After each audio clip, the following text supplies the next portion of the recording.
প্রতিদিন মাছ খেতে হবে তার তো কোনো কথাই নেই। আজকে তৈরি করে নিচ্ছি মাছের ডিমের ভর্তা। তাই কড়াইয়ে এখন সরিষার তেল দিয়ে দিব কাঁচামরিচ, পেঁয়াজ আর রসুন কুচি। এর মধ্যে দিয়ে দিব ডিম, এর মধ্যে দিয়ে দিব লবণ, হলুদের গুঁড়ো আর একটু আদা পেস্ট।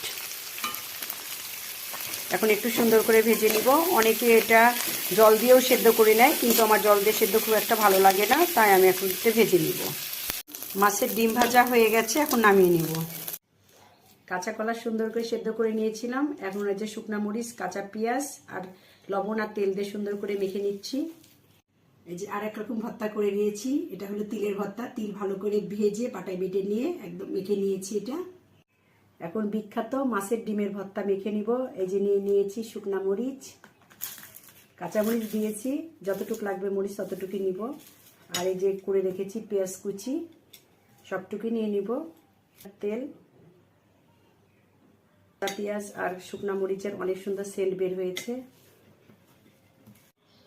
মাছের ডিমের ভর্তা দেখে আর দেরি করতে পারলাম না, সেজন্য এটা আগে নিয়ে নিয়েছি। এখন এর মধ্যে একটু লেবু চিপে নিব। অনেক সুন্দর টেস্ট হয়েছে, তোমরা একটাবার ট্রাই করে দেখো, খুব ভালো লাগবে। এখন আমি খেয়ে নেব, তোমরাও খেয়ে নাও।